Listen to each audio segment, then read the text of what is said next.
Would you please welcome Dr. Rita Sherma. All right.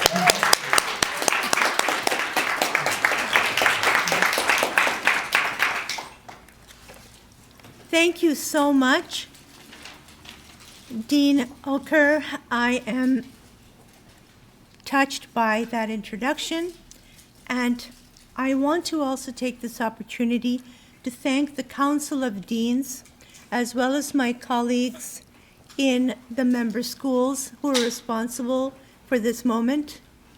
And I particularly want to thank my colleagues at GTU, whose inspiration and whose own work has inspired me to such a great extent that we have produced in the last 10 years about 5 books and over a dozen articles, conferences.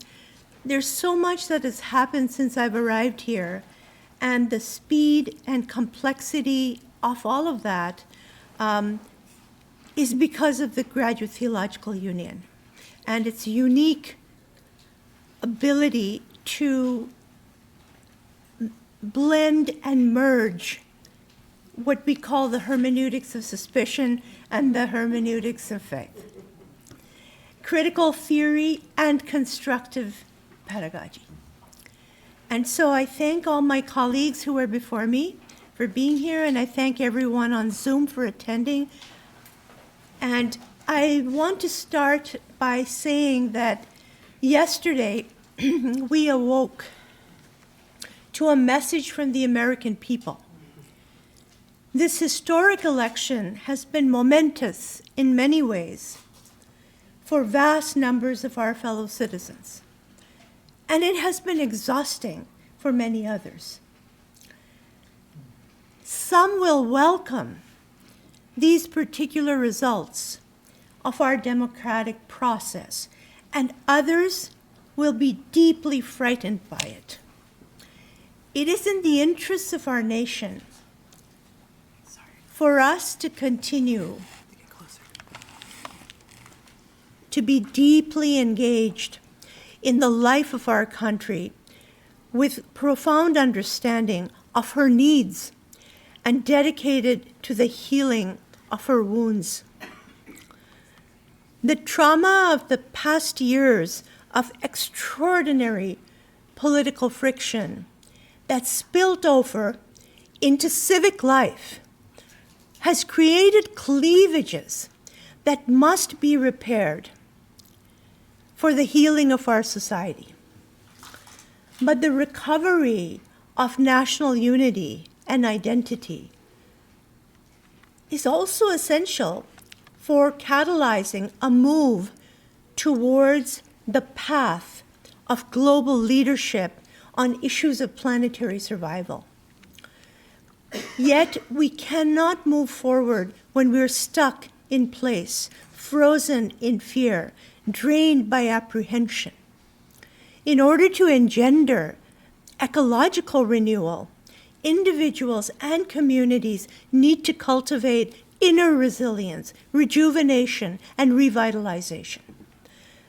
This is the work of mindful eco-spirituality, and it cuts across cultural and religious traditions and even places where there are none.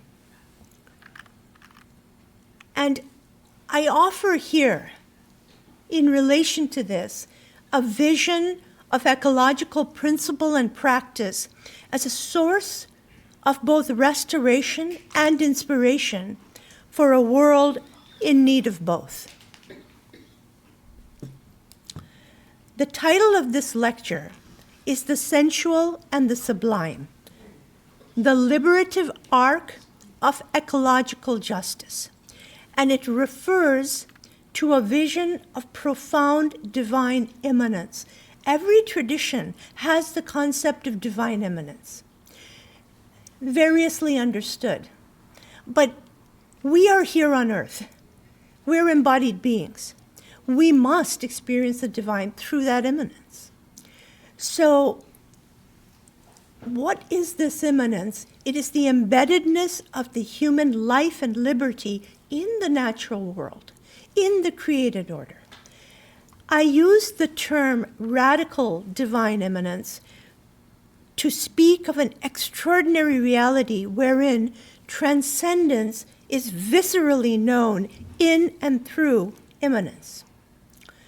Without this understanding, we run the existential risk of becoming pathogens that devour our host, our home, the earth. The idea signified by this title is that as embodied beings, we can and do experience, whether consciously or unconsciously, the sublime divine within the embrace of the sensual manifold of Gaia, Prithvi, the living earth.